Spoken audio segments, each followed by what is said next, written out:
Ethan immediately realized something had gone wrong at home. A pungent odor of something sweet hit his nose, causing him to take a step back and sneeze. As soon as the sneezing subsided, Ethan turned his head and noticed something unusual on the coat rack. That coat definitely hadn't been there this morning. He turned and looked closely at the strange piece of clothing that his wife would not wear even under pain of death. At that moment, a thin, painfully familiar voice came from the kitchen, speaking in an unpleasant tone. It was then that Ethan finally pulled himself together. Judging by the pungent smell of perfume, which was probably poured in excess, and the strange coat, he realized something was wrong. But Ethan decided not to comment on anything. "Ethan, is that you?" came the excited voice of his wife, Emily, just as he was ready to back out.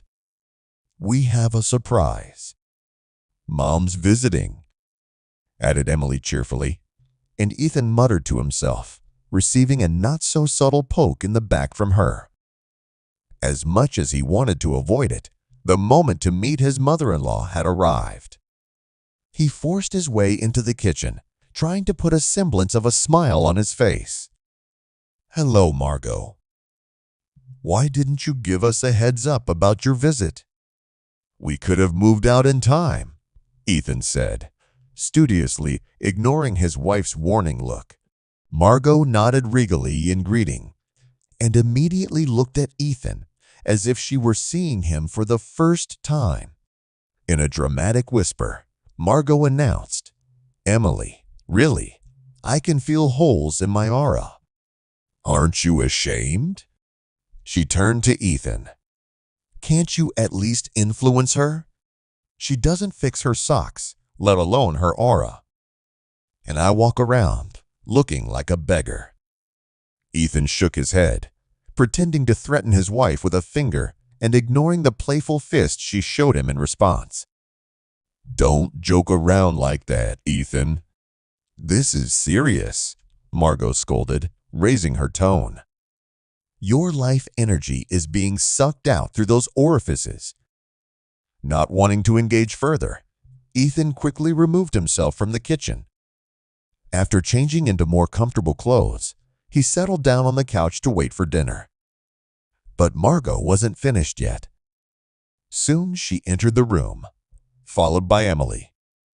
"No, there's definitely something wrong here," Margot said, bringing her hands to her temples. "No wonder you're sick all the time." Ethan, who hadn't been sick in over 2 years, chuckled softly. "Emily tells me otherwise. Everything seems to work just fine here," he replied, amused. Seeing that her words had no effect on him, Margot sprang into action, gesturing for things to be moved. Ethan, who was watching with restrained interest, was not going to get up from the couch. And when Margot finally seemed tired, Ethan added slyly, "I really shouldn't be lifting weights right now. My aura could completely disintegrate." "And then what?" After that, Margot, clearly annoyed, sent Emily off to visit a friend for a couple hours. "I'll take care of your husband myself," she said, her voice taking on a strange tinge. "I'll drive the demons out of him." As soon as Emily left, Margot quickly threw off her clothes, wearing only a delicate white blouse, as if the room had suddenly become unbearably hot. She climbed onto the bed next to Ethan, mumbling strange words and waving some kind of broom in a language he didn't understand. She even let out some kind of smoke above him. For a moment, Ethan couldn't take it anymore.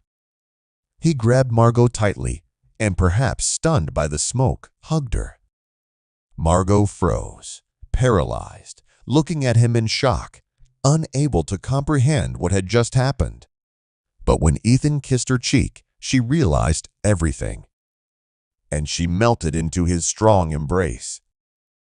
From that moment on, Margot snuggled closer to her son-in-law. It had been a long time since Margot had exorcised such a demon, and the ritual went on for over an hour. When it was finally over, she ran off to shower, leaving Ethan wondering what would happen next.